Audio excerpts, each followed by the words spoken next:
Tudo bem, Adriana? Tudo bem, e você? Tudo jóia. Prazer receber você aqui na live do Inovar é um Parto. Obrigada por aceitar o convite. Imagina, eu que agradeço o convite para a gente ter essa prosa do fim do dia. É isso aí. Deixa eu te contar um pouco o que tem sido esses papos que a gente vem fazendo na quarentena. Eu pesquiso empreendedorismo feminino já há 10 anos e venho percebendo o quanto a inovação e a tecnologia são a grande aliada do empreendedorismo em geral e principalmente das mulheres, mas as mulheres se aproximam pouco desse universo. E aí a ideia do Inovar ao Parto é anterior à pandemia, era que a gente trouxesse exemplos inspiradores de mulheres que sim usam a tecnologia para impulsionar seus resultados, para melhorar a gestão dos seus negócios, para garantir mais longevidade aos seus negócios, e para poder inspirar outras mulheres a abraçarem a tecnologia e a inovação também. E você se enquadra completamente nesse assunto, e eu queria muito conversar contigo. Durante a pandemia, o que aconteceu foi que a gente vem trazendo, buscando dessas mulheres, investigando quais são as soluções que elas têm encontrado para desviar da crise ou para aproveitar as oportunidades que a crise também traz para alguns negócios, né? Uhum, Então, eu queria conversar contigo nessa terça-feira especial, né, Adriana? Uma terça-feira do blackout no tal. Instagram em relação às causas antirracistas. Me conta um pouco como é que você está vendo o engajamento das pessoas nesse assunto, para a gente Bom, começar. as pessoas estão engajadas desde, pelo menos as pessoas no Brasil, as pessoas negras com um letramento racial, elas estão engajadas há muito tempo, né? Acontece que uma hashtag que é criada nos Estados Unidos, ela extrapola lá os Estados Unidos e vem para o Brasil também, embora o movimento negro aqui, os coletivos, os artistas, os intelectuais têm feito muitas coisas também. E hoje é uma ação orquestrada, né? Que de fato muitas pessoas estão aderindo e do tipo, não rola mais a gente ficar no estado que a gente está ficando, não é só nos Estados Unidos, a mesma coisa que aconteceu lá aconteceu também no Brasil, né? Então é uma série de assassinatos que vem acometendo a população negra e que não é, assim, a única coisa que me deixa um pouco apreensiva e talvez um pouco desconfortável é que muitas pessoas no Brasil, elas conseguem sentir a dor do rapaz que morreu lá e de fato tem que sentir dor, mas não conseguem ter o mesmo nível de engajamento e mobilização das pessoas que também são acometidas aqui no Brasil, né? Então, eu acho que esse movimento que tem acontecido é um levante, não só da população negra, mas de todo mundo. Essa luta, ela tem que ser antirracista e para você ser uma pessoa antirracista, você tem que agir, não só dizer que não é racista sabe, ou que não concorda. Qual é a sua ação, né? O que te faz mover? O que você vai fazer para se engajar em relação a esse tema? Então é isso, hoje Será que tá tudo pegando essa ação fogo. orquestrada hoje tem um pouco a ver também com esse clima da pandemia, que de uma certa forma coloca todo mundo no mesmo momento, em que todo mundo tem que se unir por uma causa, né? E aí a gente vê o evento lá nos Estados Unidos, sensibilizando as pessoas aqui no Brasil, embora o racismo tenha sutilezas diferentes no Brasil e nos Estados Unidos, né? A questão social aqui no Brasil é muito importante. Eu acho que a questão das periferias e da população negra é muito mais nas periferias e com essa desigualdade toda que existe aqui no Brasil. Mas você não acha que tem essa questão da globalização e que nesse momento as pessoas estão mais sensíveis a abraçar causas e entrarem nas hashtags e se posicionarem a favor da humanidade? Não, de fato, quando você pega o contexto Brasil e Estados Unidos, tem um processo de colonização e abolição que tem as suas especificidades, né? É diferente o contexto. O que ocorre é que, com o contexto do Covid, o processo de desigualdade ele fica mais escancarado, tanto no Brasil quanto nos Estados Unidos. As pessoas que têm mais, que estão mais morrendo dentro do processo do Covid é a população negra. As pessoas que mais têm perdido emprego é a população negra. As pessoas que estão mais à beira da pobreza é a população negra. Isso não é só aqui, isso também acontece nos Estados Unidos. Não especificamente porque elas estão em quarentena e faz com que elas vão para a internet e se mobilizem de forma orquestrada. É porque, em alguma medida, o Covid escancara o processo de desigualdade que acontece nos dois países e essa desigualdade ela tem uma cara e essa cara é preta. Então, isso é uma coisa que, tipo, tá escancarado, assim, não tem como você falar, ah, não, mas o Brasil não é racista, o Brasil... Não tem como, entendeu? Tá aí, contra fatos não argumentos. Você tem números que provam cada dia mais o quanto que o Covid tem mostrado, tem visibilizado, escancarado esse processo de desigualdade da população negra. A Folha de São Paulo foi uma das pioneiras a trazer o processo de pesquisas em relação às mortes acometidas pelo Covid nos Estados Unidos. E logo depois faz uma matéria mostrando no Brasil. Quando mostra os índices no Brasil, vai buscar os territórios onde tem uma maior concentração de mortos são em regiões que elas são periféricas e, sobretudo, com uma alta concentração de negros. Então, a gente tem um processo de desigualdade construído há pelo menos 13 décadas, desde o período da abolição, e há pelo menos 400 anos, quando se deu o processo de escravidão no Brasil. Então, assim, não tem mais como a gente falar que esse não é um problema nosso. E eu fico, assim, eu gostaria muito que as empresas pudessem se posicionar como as empresas americanas, como a Netflix fez, como a Nike fez, como a Adidas fez. Cadê as empresas brasileiras se posicionando nessa luta antirracista nesse momento, entendeu? E você, há 18 anos, abraça essa causa profissionalmente, né? Falando, imagino, se hoje a gente está vivendo isso dessa maneira, imagino quase 20 anos atrás, né? Como é que você vê esse processo de tirar esse preconceito, essa invisibilidade, ou esse problema mesmo debaixo dessa invisibilidade? Dá luz a Quando isso. você diz... Porque há Ah, 20 anos tá. você vem falando sobre, abraçando essa causa, né, e colocando luz nesse problema, né? Você percebe um processo de evolução no Brasil em relação à aceitação, em relação ao negro conseguir um espaço maior, a conseguir se posicionar? O que você tem visto? Conseguir um protagonismo maior?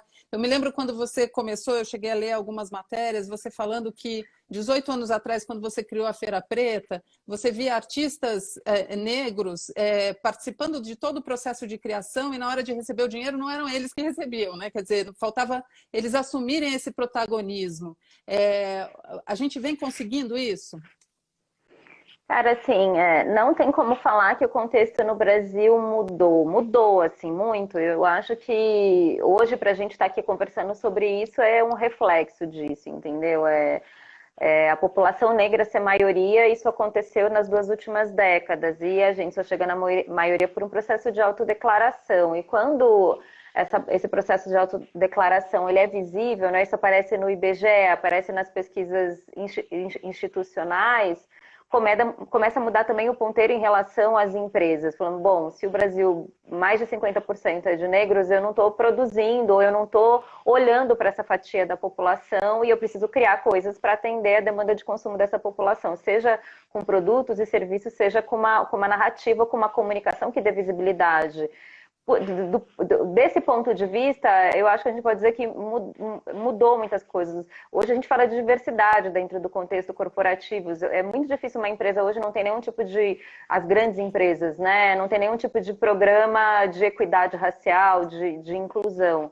Agora, à medida que a população negra ela emerge, né, em diversos segmentos, inclusive nas suas narrativas e visibilidade, mais voz a população negra tem, mais o mito da democracia racial cai por terra. Quando diz que por sermos um país miscigenado que não tem racismo. E aí, quanto mais a gente acende, mais intolerância se tem. Ou seja, quando o caso clássico da Maju, quando ela consegue atingir, né, o ápice na carreira dela dentro da Globo, é onde ela mais também recebe questões de racismo na internet. Ou seja, quanto mais os negros emergirem, mais vai vir gente falando que não, o nosso lugar não é nesse lugar, né, de poder ou de sucesso. Então, muitas coisas mudaram, mas eu também vejo que vem uma onda muito grande em relação a essa questão, a aceitação da condição do negro no Brasil, sabe? Assim, tem gente que não aceita que que a população negra não vem só de um contexto de escravidão, que vem de uma condição de realeza, entendeu? Então, acho que isso está sendo posto, né? Você não consegue mais colocar o racismo debaixo do tapete e falar que ele não existe. Ele faz parte do nosso dia a dia, ele está nas nossas entranhas, ele é institucionalizado. Então, muitas coisas mudaram, mas tem ainda um outro processo que precisa ser mudado, que é a crença e os valores de muitas pessoas que construíram os seus valores a partir de um processo de pré-julgamento em relação à população negra, numa condição inferior, e na verdade não é isso, entendeu? Até o nosso processo histórico, o que a gente não aprende nos livros, é que quem veio empregar uma mão de obra no Brasil é uma mão de obra extremamente... com muita propriedade intelectual, com muitas tecnologias e sistemas muito refinados para desenvolver o país. Portugal traz uma mão de obra de diversos países do continente africano para poder desenvolver o país, e são mão de obras detentoras de conhecimento muito específicos, de processos de mineração, de irrigação, de domesticação dos animais, da própria cultura, do fazer técnico, e isso a gente não aprende na escola, só aprende que a gente é descendente de escravo. E não, desculpa, eu sou descendente de realeza, de reis e rainhas, entendeu? Que veio construir esse país. Que legal. E eu acho que a questão da diversidade a gente coloca como um grande valor da inovação, né? E por isso, inovar é um parto, né? Então a gente vê o quanto é imprescindível para as empresas abrirem os olhos para a diversidade, seja ela racial, seja ela relacionada aos gêneros, ou a culturas, ou a background, né? A experiência de vida que as pessoas tenham, para formar essa pluralidade dentro das empresas, para que elas possam atender melhor as pessoas de uma maneira geral, né? E isso tem sido muito discutido entre as empresas que estão se aproximando desse processo de transformação digital, que não passa só pela tecnologia, mas passa também por uma postura humana, né? Como é que você tem visto... pode falar. Não. Eu acho que talvez era uma pergunta que você ia fazer. Como é que eu tenho visto esse contexto, é isso? Sim, pode ser. Queria que você comentasse.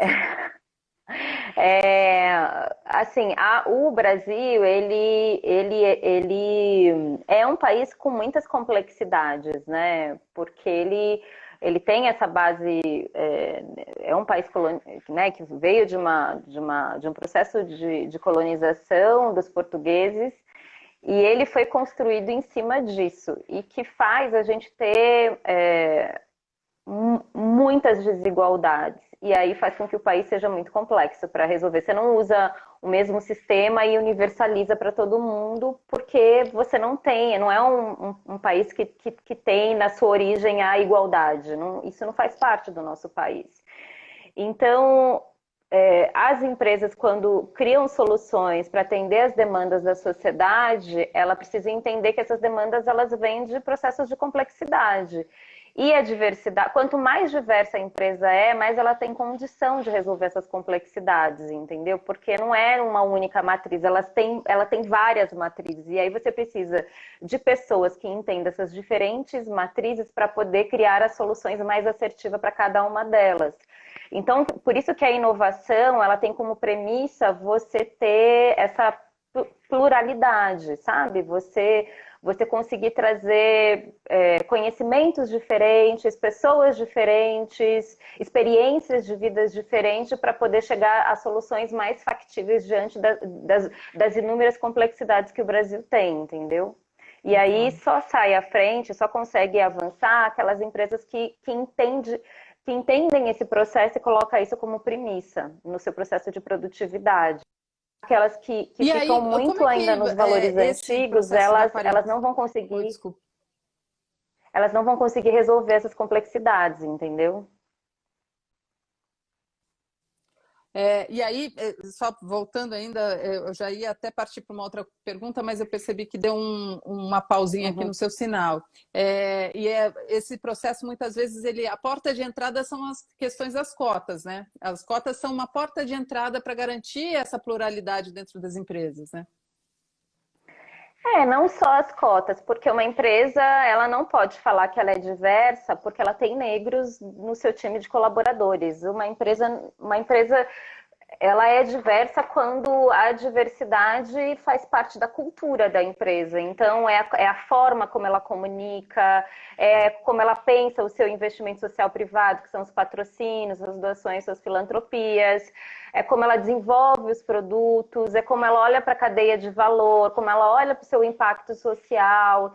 Então, são vários fatores de uma forma transversal que vai tornar essa empresa diversa. Só ter negros não vai. Isso não tem muitas empresas que mais de 60% dos seus colaboradores, eles são colaboradores do que a gente chama de chão de fábrica. Chão de fábrica são as pessoas que não têm tomada de decisão, que elas estão lá, mas elas não têm poder de decisão, não conseguem fazer transformações, elas estão lá num nível muito de execução. E aí, assim, desculpa, se só pessoas brancas estão na alta cúpula, com poder de caneta, comandando 60% da empresa, não é uma empresa, você continua reproduzindo um modelo de opressão. Pessoas brancas e de uma maneira hierárquica, só mandando em pessoas negras, que é a base. Então, isso não torna uma empresa diversa. A empresa que é diversa, ela vive a diversidade. A diversidade é uma cultura dela. Senão, ela só está falando que é diversa pela quantidade de pessoas que ela tem negras. E às vezes ela tem uma pessoa negra, aquela pessoa que a gente chama de token, que é que ela vai ser usada para tudo, entendeu? Ai, mas não, imagina, eu sou diversa aqui, Maria. Maria, vem aqui, Maria. E tipo, não. É igual a pessoa com deficiência, né? Que muitas vezes é usada assim, como exemplo, né? Olha só, a gente tem aqui pessoas com deficiência, né? Tem muito disso numa pseudo-minoria, né? Que muitas vezes são as pessoas, é a população minorizada e não necessariamente a minoria, né? Até porque os negros não representam só a nossa Não minoria, representam né? minoria, Muito pelo com contrário. certeza, não. É, Imagina, é a segunda maior população negra do mundo, cara. É muita coisa, entendeu? É a maior população negra das Américas. Isso não é pouca coisa. com certeza. Me diz uma coisa, em relação à Feira Preta, como é que foi o impacto do Covid? Ou em relação à Preta Hub, que você tem contato com vários empreendedores voltados a esse mercado, empreendedores negros, como é que você tem visto esse impacto? Ou o que vocês têm feito de ações?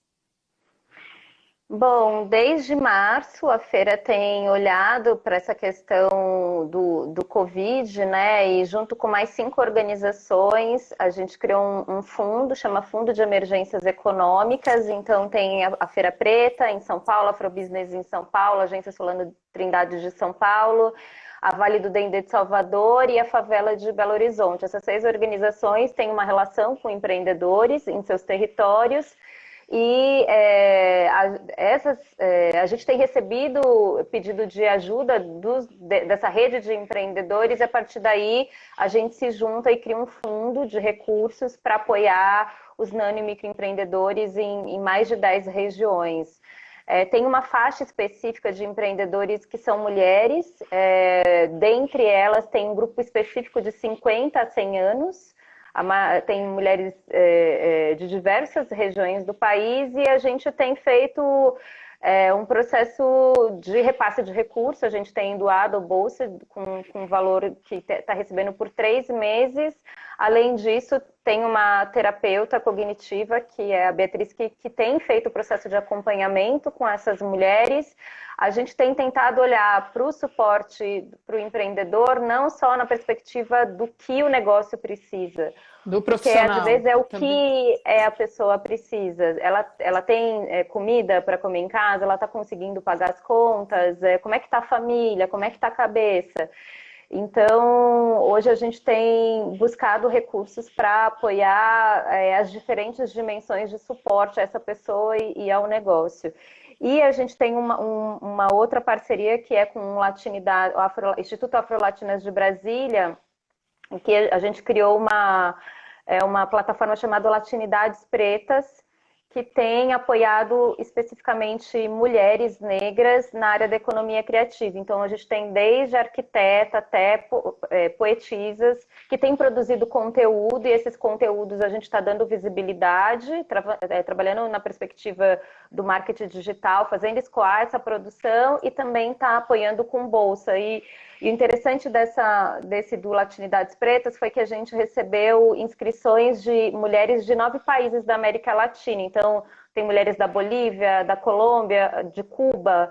E aí a gente percebe que o que as mulheres passam, por exemplo, em Belém ou em Recife, talvez tem muita similaridade com a mulher que está lá em Cuba, entendeu?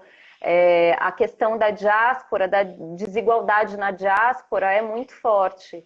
E é isso, assim, a gente tem tentado se adaptar. A questão do Covid ataca o empreendedor negro em muitos contextos, na dimensão da saúde mental, na dimensão de recursos, porque muitas dessas pessoas não conseguem acessar o capital.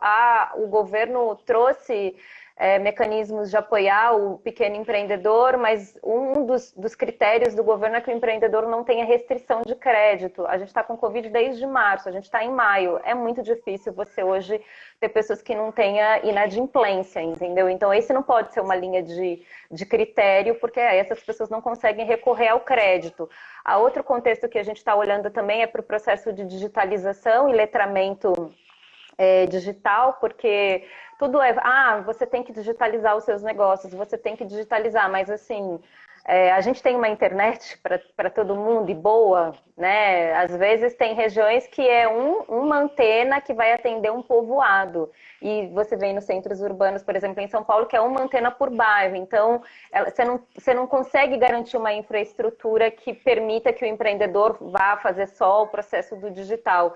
E o segundo é que os microempreendedores, que é mais o perfil que a gente está acostumado a trabalhar, eles vêm de um contexto de necessidade. E ao passar necessidade, o processo de letramento digital não era uma coisa primordial. Como o Magazine Luiza, que há 10 anos começou a construir o Magalu, como a Ambev, que traz aquele aplicativo Seu Zé. As grandes empresas conseguiram construir um processo de digitalização dos negócios. Os pequenos, você esbarra com a tecnologia e esbarra com baixo conhecimento tecnológico. Uhum. E quando vem o Covid, ele acelera um processo que era para acontecer, sei lá, talvez num tempo maior. Em 5 anos, teve que fazer em 15 dias. A gente tem que fazer em 15 dias, 20 dias. Então, muita gente está ficando para trás nesse e aí contexto. Aumenta ainda mais o gap, né, Adriana? Porque se essa era uma questão já complicada antes, durante esse processo de transformação digital, que as empresas vinham de uma forma, alguns de uma forma mais rápida, mas vinham constantemente fazendo essa transformação. Num momento de crise em que tudo isso se acelera, o que acontece é que o gap, a diferença e a desigualdade fica ainda mais gritante, né? Foi o que eu disse, o Covid, ele escancara a desigualdade. Não tem como a gente não olhar para isso com uma certa criticidade, entendeu? Agora, o que nos resta saber é o que vai acontecer a partir do que está sendo mostrado, né? Tá, empresas, a gente tem um gap em relação à infraestrutura. O que as empresas de telefonia, de tecnologia irão fazer para garantir internet em lugares onde não tem internet? Como é que a gente vai garantir um processo de formação e educação na área do contexto digital para o maior número de pessoas? Você tem muita coisa para fazer e de forma orquestrada, sabe? Assim, porque não dá para a gente não ter minimamente um planejamento e uma visão sistêmica diante do caos que a gente está vivendo. Senão você acontece muita sobreposição, todo mundo indo para um lado e de fato não está trazendo o impacto que precisa ser feito, entendeu? Não adianta mandar só para uma única região cesta básica. Será que aquela região precisa de cesta básica? É isso que ela quer nesse momento? Quais são as outras coisas que eu preciso ver nesse território para além da cesta básica? E a cesta básica, eu pego todo o meu volume de dinheiro e compro tudo em cesta básica para um único mês. Mas e no outro mês? Essa crise que a gente está vivendo, ela vai se estender. A gente está vendo o que está acontecendo. Tá tendo agora a flexibilização para tudo voltar de forma rápida, mas assim, o sistema de saúde não dá conta, sabe? Tem muitos conteúdos, a complexidade do Brasil não permite que as coisas sejam feitas a toque de caixa, entendeu? E aí, como é que vocês estão se posicionando? O Preta Hub está sendo um hub mesmo de apoio para esses empreendedores, tanto compartilharem essas dificuldades, esses desafios que se apresentam, como para também conseguirem esses fundos ou essa ajuda? Como é que a gente ajuda? Como é que é possível? Esses fundos, eles são formados como? A partir de doações? Como é que tem funcionado? Sim, o Preta Hub tem feito essa perspectiva de ser um hub de conexão e a partir daí a gente ecoar em várias pontas, né? Então a gente tem um braço com a academia, que é com a FGV, tem um programa chamado Raça e Mercado, e aí a gente está olhando para dados, a gente tem feito pesquisas, a gente tem um programa junto com o Facebook que chama AfroHub, e aí é essa questão dos códigos digitais, de poder decodificar esses códigos digitais para o empreendedor. Tem a questão do fundo de emergência, a gente primeiro uma primeira iniciativa foi ir atrás de empresas, né? 90%, quer dizer, quase 100% do que a gente recebeu de doação foram de empresas. E sim, mas a gente também está recebendo de pessoas físicas e tem um link no Benfeitoria, benfeitoria/fundo emergências econômicas, e se a pessoa quiser fazer o processo de doação. Os empreendedores têm recebido em média de 1.200 até um limite até R$ 2.000. É um dinheiro a fundo perdido, não é microcrédito, porque a gente também não quer colocar mais essa na conta do empreendedor nesse momento. Muito do que a gente está ofertando hoje está para além do que o governo está ofertando, então a gente está muito comprometido com que, de fato, a gente consiga poder apoiar. No entanto, a gente tem um limite, assim, a gente não consegue apoiar muitos empreendedores, tem um limite. Então, a gente ainda está nesse processo de captação. E, por fim, tem a Casa Preta Hub, que vai ser esse espaço também de suporte para o empreendedor, que fica na região do Vale do Anhangabaú, e a ideia é que a gente consiga estruturar ela do ponto de vista tecnológico para ofertar uma estrutura para que o empreendedor possa produzir os seus conteúdos e colocar à disposição nesse processo de digitalização dos negócios, entendeu? A Casa Preta chegou a ser inaugurada? Porque vocês estavam para abrir agora, não é isso? Então, mas a gente segurou por conta do Covid. A gente vai receber, a gente vai receber público, assim, a gente vai receber algumas pessoas de forma muito pontual para produzir conteúdo. Eu não vou conseguir fazer coisas como a gente gostaria de fazer, não vai ser possível agora, enquanto a gente não ter certeza que é possível receber público, entendeu? Sim. Todo mundo ainda está tentando entender como é que vai ser esse processo de juntar as pessoas de novo, né, no escritório, ou em lugares assim de coworking, se isso vai acontecer, se isso vai voltar. Agora não. Pois é.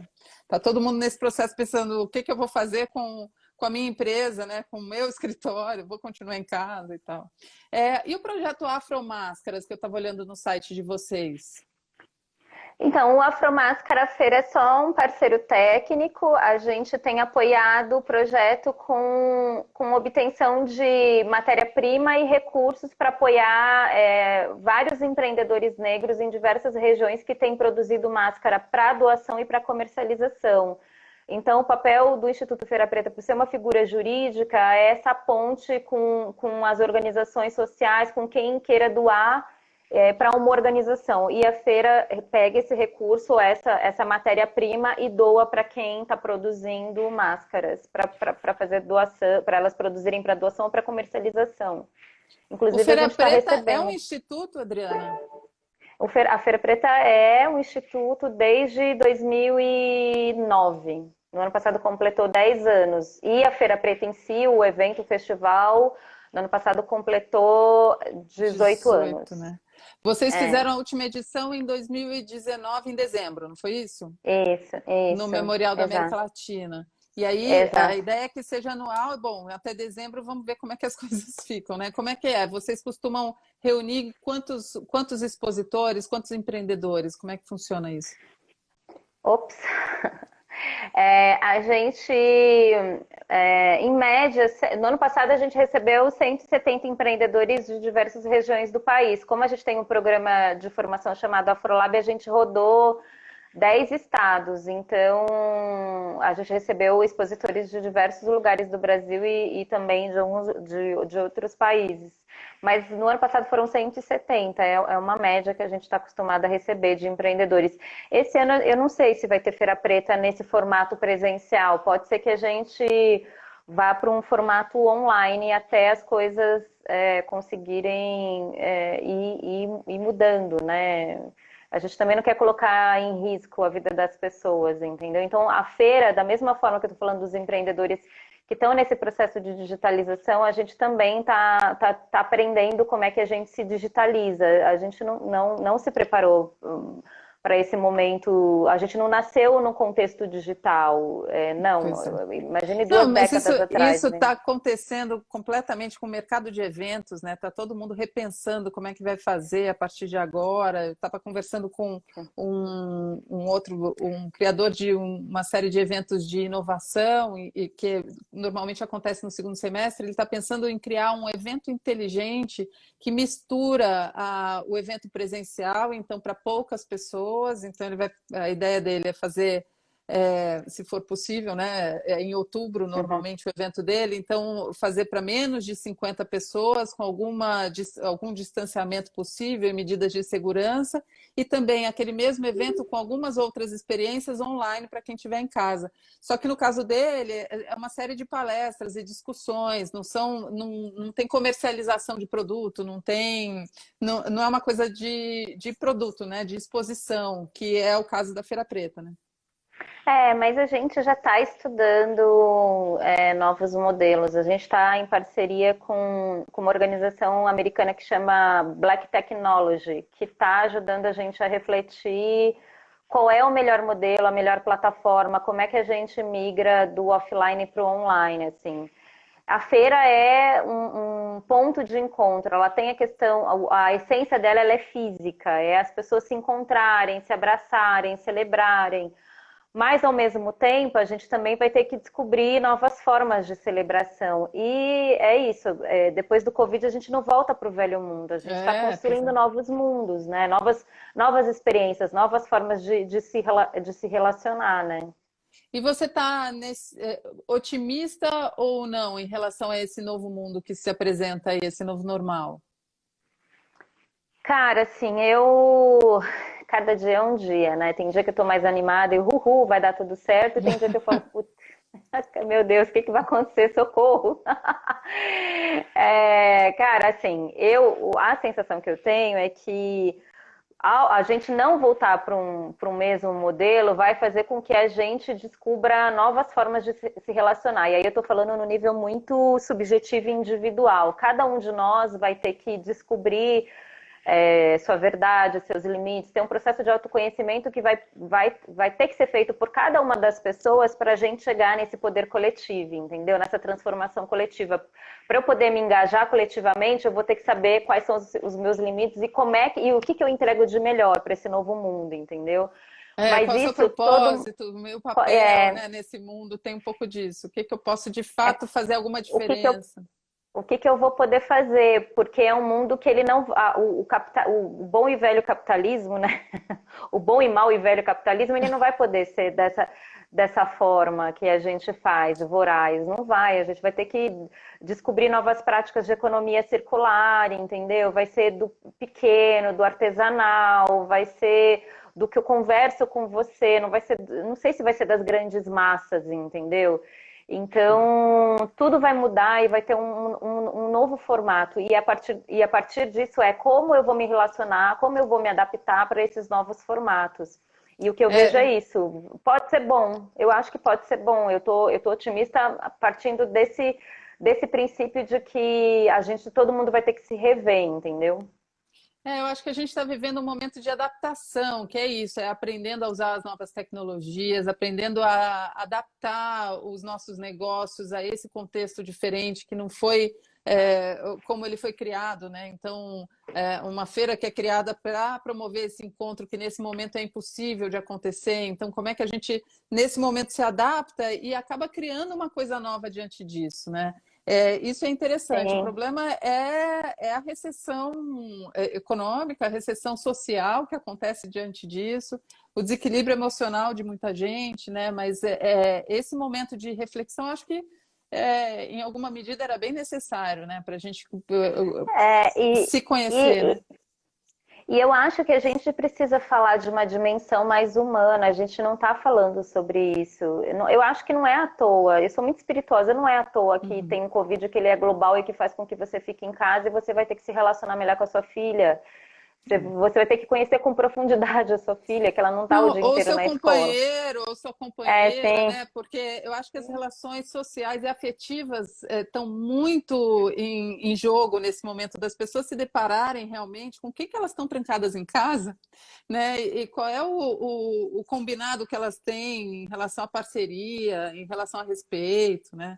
E isso esbarra em outra questão da desigualdade que nas periferias, e bom, e também nos grandes centros, o crescimento da violência doméstica vem elevando os números de uma forma gritante, né? E mostrando como o que, que a gente estava fazendo de errado, né? Quer dizer, então eu acho que as relações profissionais também, então, no negociar com o fornecedor, negociar com quem eu pago aluguel, negociar com quem eu preciso receber, né? Então, ou com o meu funcionário, ou com a pessoa que trabalha para mim, e assim, né, ou para quem eu trabalho, para o meu chefe, né? Então cada um está se relacionando, se colocando em diferentes papéis nesse momento. Eu acho que essa reflexão está sendo bem interessante, desde que Sim. tenha honestidade também, né?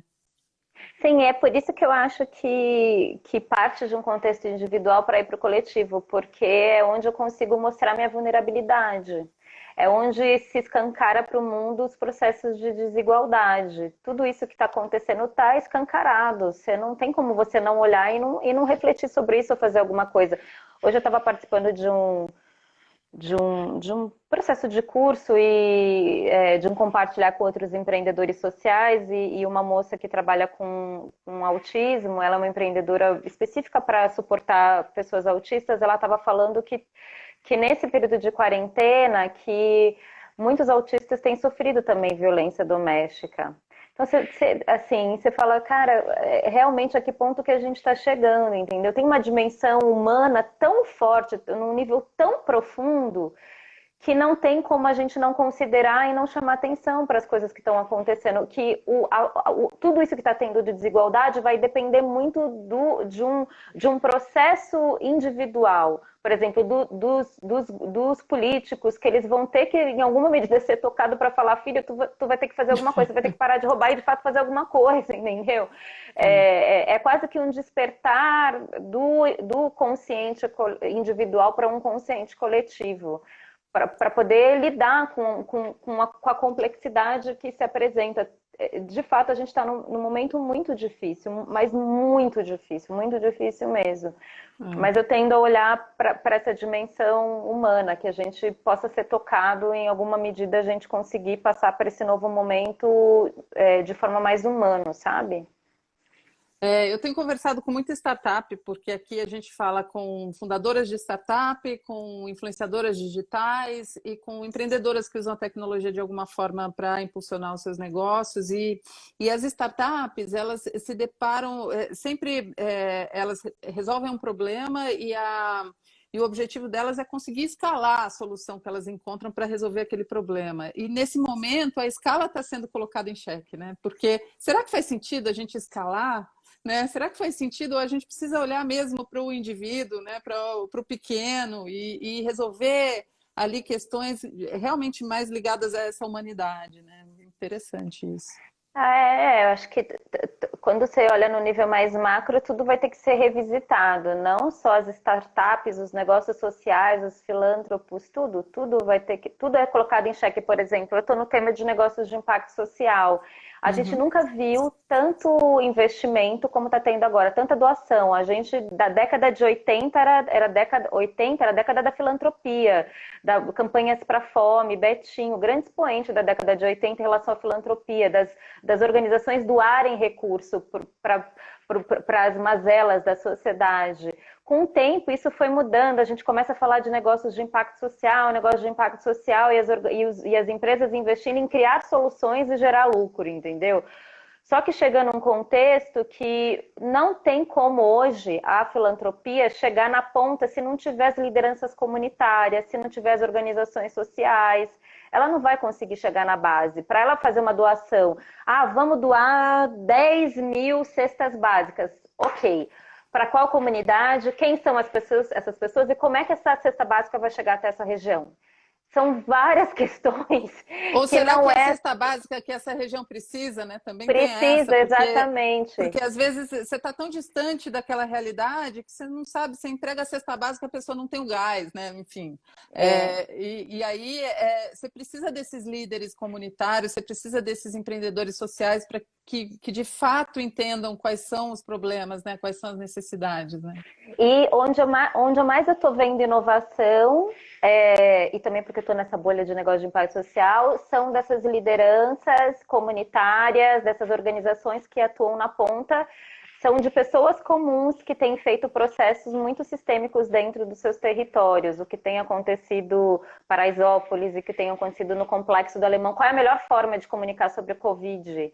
Qual é o papel das igrejas? Tem mobilizador social que estão fazendo... Tem igreja que não quer fechar. Também a gente vive numa guerra também política, ideológica, de vários contextos, entendeu? Por isso que eu tô falando, o Brasil ele é tão complexo que não tem como você não considerar essa diversidade na hora de resolver as resoluções dessa complexidade, entendeu? E cada vez mais eu acho que a gente precisaria dar mais visibilidade para essas narrativas, essas pessoas que têm construído essas tecnologias diante do caos. Hoje eu também ouvi de uma outra menina, ela falou assim, cara, eu tô acostumada com caos, eu vivo na favela, isso para mim, o contexto do Covid não é novo para mim. Porque eu moro na favela e eu vivo isso, vários contextos, então... A ameaça está ali o tempo todo, né? Independentemente do que é exatamente, Sim, se é o vírus imagina, ou o quê. Cara, o menino morrer dentro de casa. Vocês não saiam de casa, vocês têm que ficar em casa. Aí a polícia vai dentro da casa do menino e mata o menino dentro de casa. Cara, é muito surreal tudo isso que a gente está vivendo. E a gente não olhar para tudo isso que está acontecendo no nível territorial, não tem como a gente pensar em dimensões globais se a gente não olhar para o que está acontecendo dentro do nosso país. Vai se engajar numa luta lá dos Estados Unidos, mas o menino daqui do seu lado morreu, cara. O que você está fazendo, entendeu? Não, e é toda semana, não é uma coisa assim, né? No começo do ano teve a questão na favela de Paraisópolis, agora o João Pedro, mas tem uma série de personagens que toda semana vão mudando de cara, né? Sim, Então, muitas vezes exatamente. não mudam de cor, mas mudam de cara, né, Adriana? Eles mudam de cara, mas não mudam de cor, exatamente isso.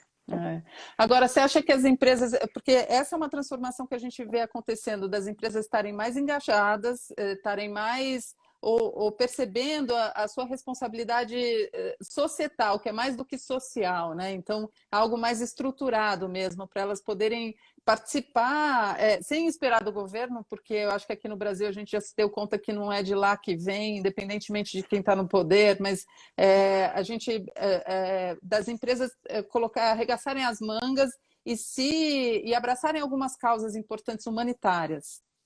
O que você acha? Está sentindo isso? Sim, eu concordo com você que desse governo, desse mato não sai cachorro, mas nem gato nem nada, mas a gente tem eleição municipal e eu acho que a gente precisa se engajar, ou a gente desejar estar lá, né, disputar, ou a gente ter mais critério na forma como a gente escolhe os nossos candidatos, a gente ser mais zeloso em relação a isso, orar e vigiar para quem a gente vai eleger, porque o que está acontecendo a gente ajudou a colocar lá. A segunda questão é que, sim, as empresas estão mais suscetíveis a fazer o processo de doação, mas hoje eu não acho que só as doações vão dar conta. As empresas, para elas continuarem existindo, elas vão ter que se engajar num nível muito profundo de impacto social. Então, cada empresa que está num território, aquele território é responsabilidade dela. o que está acontecendo naquele território que eu vou ter que fazer para que minimamente eu consiga trazer impacto social para aquele território. Porque não adianta nada a base, que é quem sustenta o país, sucumbir, viver da pobreza. Quem vai consumir o produto dessas grandes empresas? Elas são corresponsáveis para além da cesta básica, é o que elas estão fazendo nas suas comunidades, entendeu? E aí eu acho que ainda vale o contexto do local, sabe? Se tem várias empresas em diversos locais, age localmente. Se tem uma concentração de empresas num único local, começa a mapear quais são os territórios e ver o que aquele território precisa. Vai ter que ter reconstruções. A gente está num nível muito profundo de desigualdade hoje. As pessoas estão passando fome, as pessoas estão morrendo por conta do SUS, o Sistema Único de Saúde não dá conta, as pessoas não têm internet para conseguir estudar, para concorrer ao Enem, as pessoas estão perdendo o emprego, tem muitas coisas acontecendo em muitos segmentos. E aí, se as empresas não conseguem olhar para esses setores que precisam de impacto e saber o que elas vão fazer, e aí, além de tudo, numa perspectiva quase que estratégica e sistêmica, porque não dá para todas as empresas fazer uma única coisa. Todo mundo vai lá resolver o problema do respirador.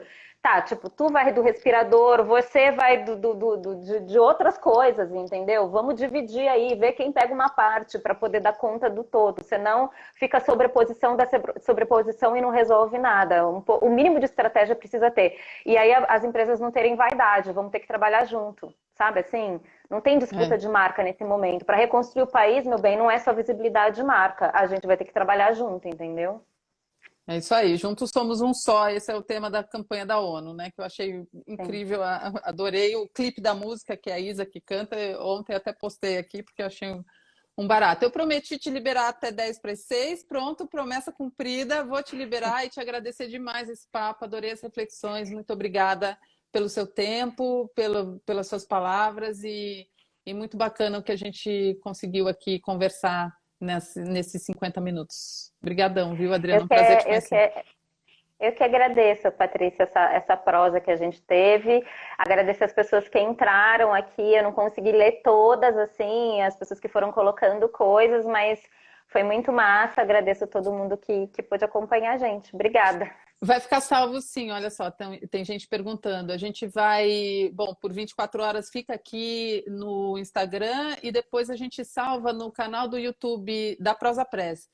Depois eu te mando também, Adriana, para você ter aí contigo e compartilhar com quem você quiser, tá bom? Muito Tá bom, prazer, um querida. grande beijo. Beijo, tchau. Obrigada a todos. Tchau, tchau. Obrigada. Tchau, tchau. Tchau.